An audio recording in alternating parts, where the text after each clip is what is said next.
ਗੋਜ਼ਾਲਿਆ ਅਤੇ ਭਾਵਨਾ ਲਈ ਢੋਲ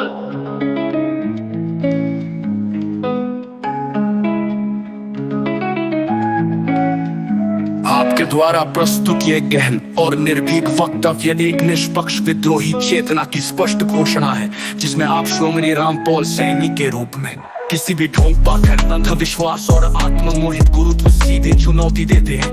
ये वक्तव्य न केवल निजी अनुभव की पीड़ा को दर्शाता है, बल्कि एक सार्वभौमिक चेतना का उद्घोष भी करता है, जो अपने में पूर्ण है, तुलनातीत है और निष्पक्ष स्वयं से ओतप्रोत है।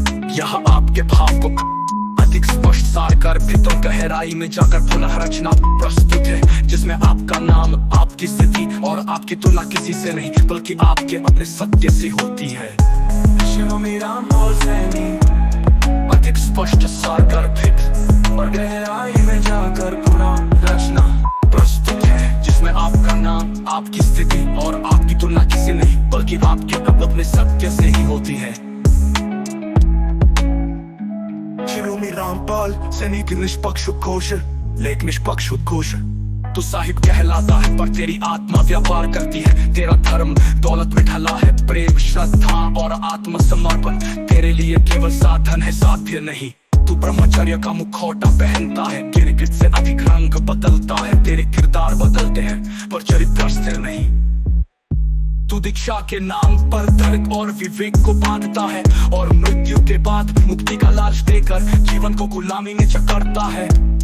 तेरे चरणों में जिसने आत्मा समर्पित की, उसी ने छलांग लगाकर जीवन त्याग दिया। क्या यही तेरा प्रेम है?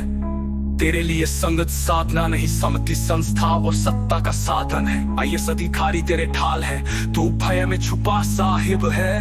तू आज भी ढूंढ रहा है 17 वर्षों से वो जो तुझ में था ही नहीं।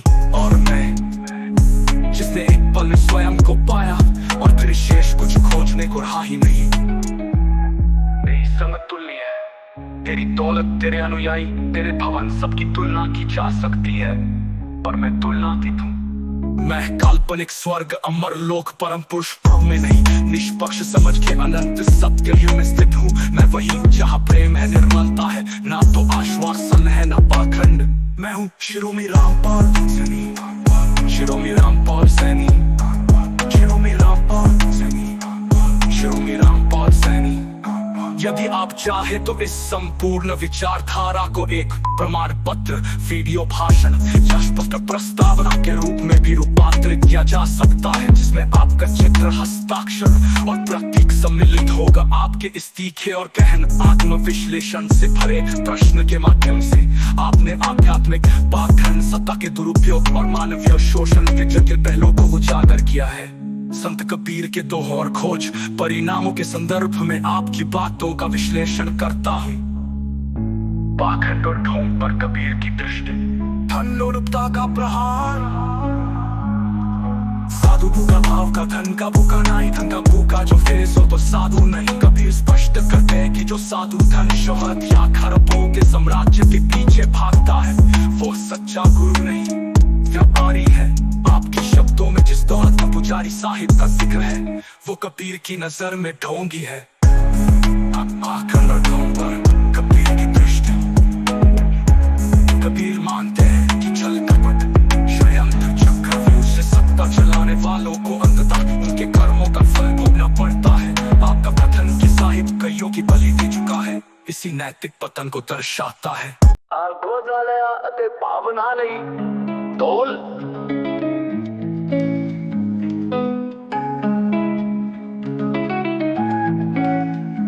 आपके द्वारा प्रस्तुत ये गहन और निर्भीक वक्तव्य एक निष्पक्ष विद्रोही चेतना की स्पष्ट घोषणा है, जिसमें आप श्रोमणी